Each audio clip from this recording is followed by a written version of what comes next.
It's perfectly fine. I'm okay with it.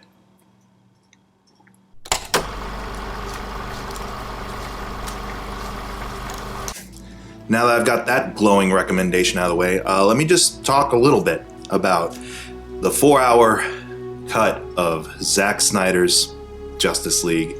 It's currently streaming on HBO Max. I will be honest and say I haven't been the biggest fan of his take on the DC universe. I recently revisited both Man of Steel and the Ultimate Edition of Batman v Superman.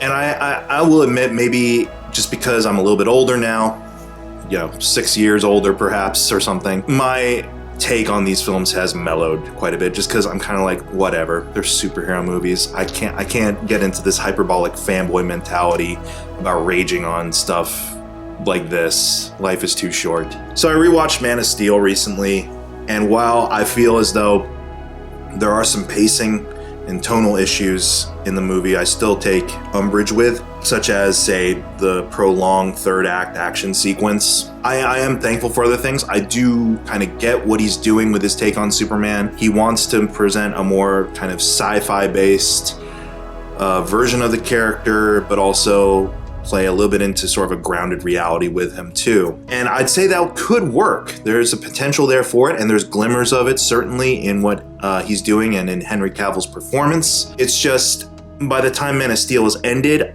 I feel we've only just started the development of the character. I don't feel he progressed a lot. Like, he was kind of just the same throughout most of the movie, and there wasn't really anything grand in terms of revelations or things like that. Even though there were grand things happening around him and there were grand revelations, he always kind of maintained a course and didn't really grow or change too much, I felt. Until we get into the follow-up, which is Batman v Superman.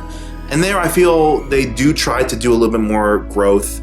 With the Ultimate Edition, it seemed as though a lot of the subplots that felt very superfluous initially, they do kind of try to make them all tie together, especially when it involves Lex Luthor's Escher drawing of a plan.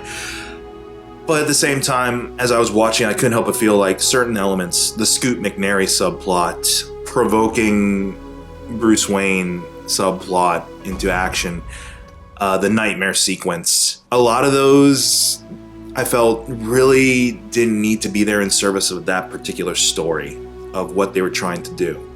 Again, performances, solid. There are interesting scenes taking place. It's just, again, by the time that movie concludes, I still had just a bit of a struggle in believing that this world is going to miss this Superman, and that this Batman would be so devastated that he'd be inspired by this Superman to form this Justice League. I didn't revisit the theatrical cut recently, just because I was kind of like, you know what?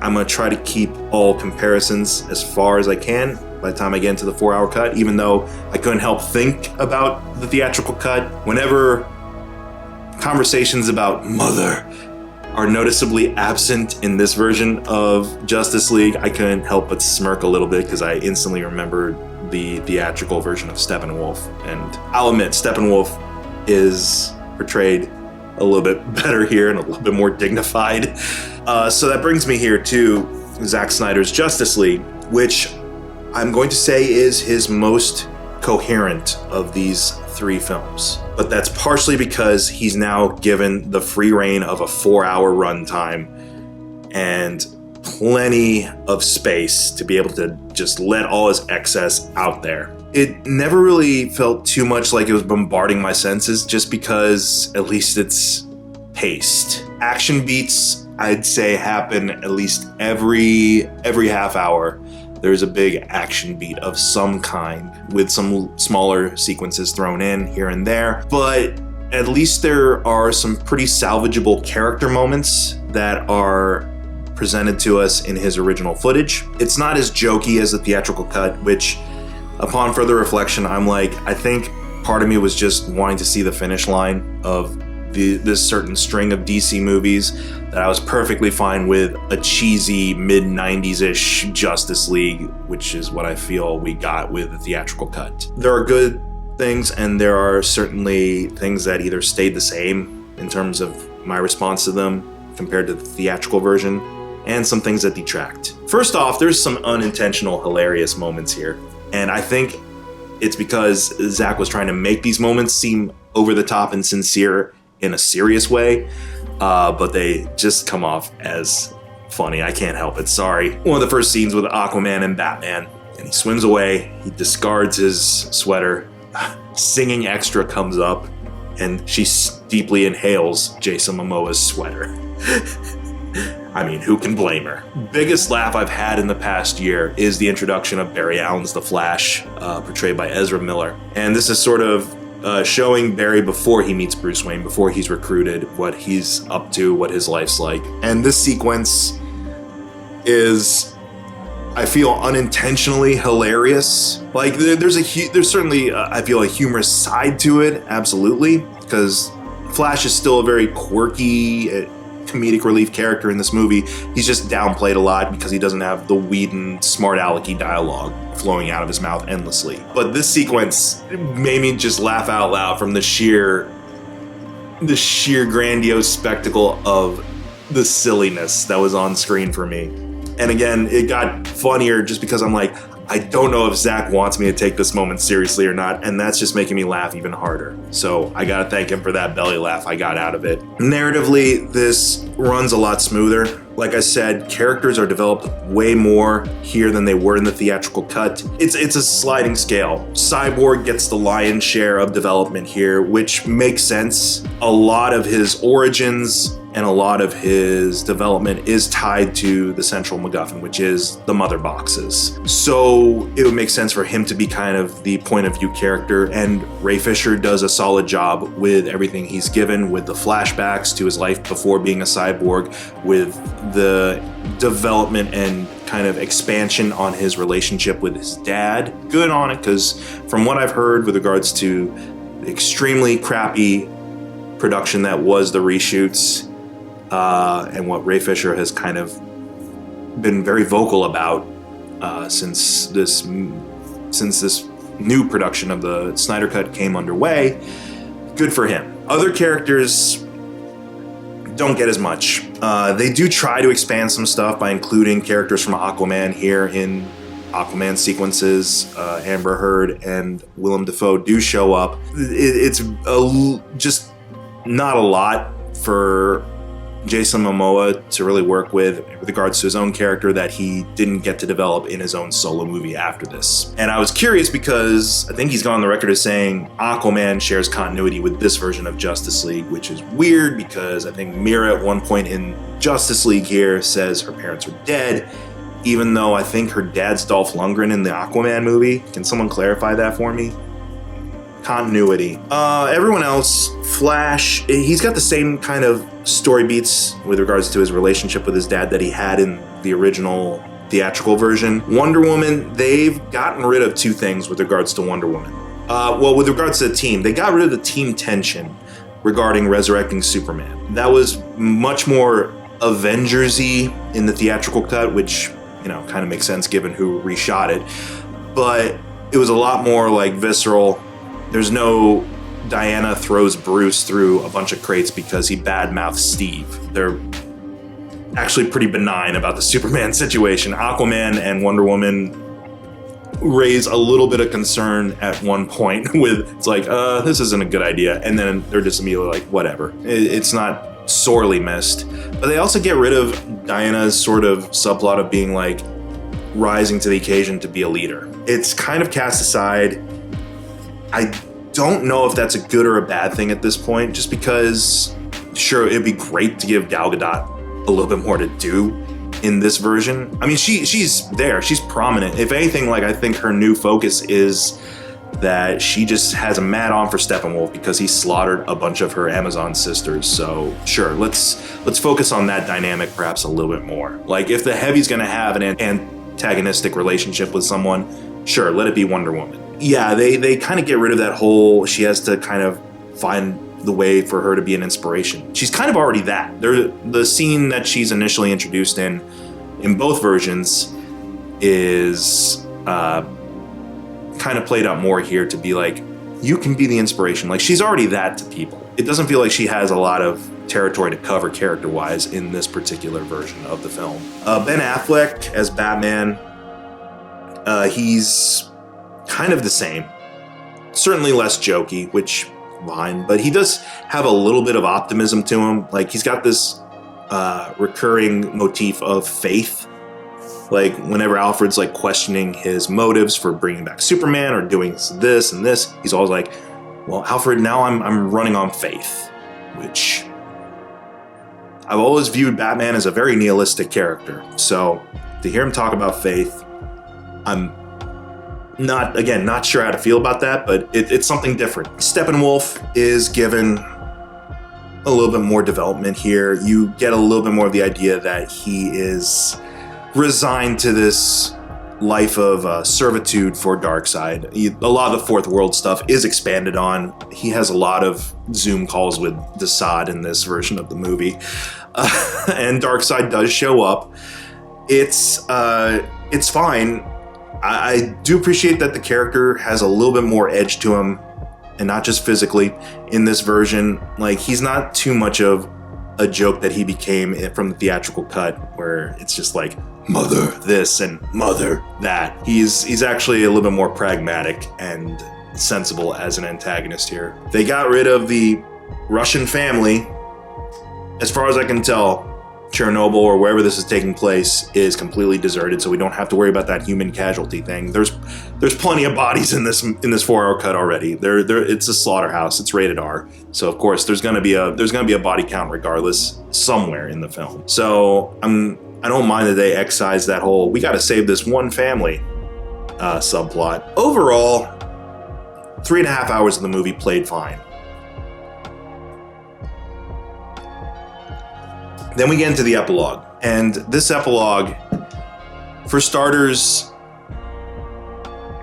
I don't know what Zack has intended after this. I don't know if this was just something he really just needed to get some closure on, and I completely understand that, because this particular production occurred at a very difficult time in his life.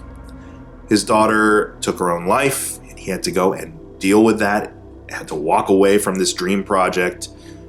And then studio execs and Whedon came in to repurpose it for a marketable presentation, or what they thought would be a marketable presentation. And understandably, that would, at the least, irk some creatives. So I can understand him wanting to come back and just finish it off, to be able to give himself closure on this particular chapter of his life. But this epilogue kind of implies that he's like, oh, either I'm not done with this, or, oh, I'm gonna just drop this big old mystery box for you Warner execs to fucking figure out for yourself. Cause yeah, this epilogue revisits a sequence from Batman v Superman that I kind of wish they just let lie. It's clear that there was a particular story he wanted to tell, not just in this movie, but in a future installment. And I don't know if he's teeing up to actually do that installment, or if this is just like the last like metaphorical middle finger to Warner Brothers for messing with him. But it feels stylistically very different from the rest of the film. Part of it is because it's clearly reshoots or, new footage, because all the actors are spaced pretty far apart from each other in these new scenes. And also I don't know why, there's a certain quality to this particular sequence in the epilogue that does feel very TV-ish. Like, it feels like something lifted out of an Arrowverse show, more so than what we just saw in the 3.5 hours prior. It really doesn't offer anything to reflect on that we had just seen. It feels genuinely like we're just setting up for the next thing, even though the next thing probably isn't coming. I'm not sure. And I guess I'm just not a fan of that anymore. Maybe because it is something that has been done ad nauseum with the Marvel movies. This movie has its own Nick Fury moment at the end of the film, and it does feel like just this add-on. That is clearly an add-on because you got some extra money, might as well shoot it. There's a lot here that kind of feels as though like, well, we might as well put this in. And part of it might just be because he doesn't know if he'll have another chance at this, so he might as well cram in as much DC lore as is possible, or part of it maybe there is a quote-unquote endgame for DC and this particular narrative. The last thing I wanted to talk about is the 4:3 aspect ratio, just because that was something that I picked up on very early on with the promotional material. All the trailers were in the 4:3 aspect ratio, and I was really curious as to why. Part of me was thinking, like, is that just a stylistic choice he's going for with regards to promotion?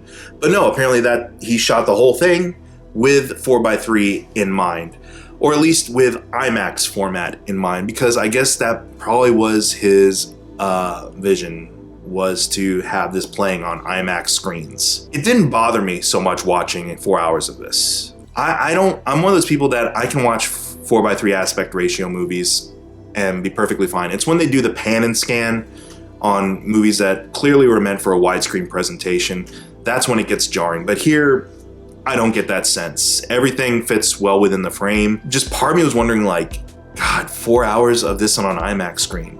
And I'm not saying that to say like, oh God, this shit movie on a 4:3. No, I'm just thinking from a sensory standpoint, with so much visual information bombarding you on an IMAX screen, do you think your mind would be able to handle 4 solid hours of that scale and this visual overstimulation? Me personally, my brain would probably melt just from the sheer sensory input. But I'm sure there's some diehards out there being like, fuck that, hit me up, chief. Who knows if that'll ever be a possible theatrical release? I'm sure at some point someone will do it. I'm sure there's going to be a special screening or occasion where it's gonna be like, boom, Snyder Cut, 4-hour IMAX experience. And the diehards will come in droves to that, no doubt.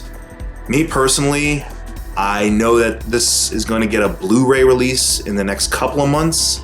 I'm genuinely curious if he's going to release it in just 4:3 or if there's going to be a widescreen alternate take of the film. And just out of genuine curiosity, what that would look like. This was an interesting watch for me. And like I said, my response to these movies has mellowed in my old age.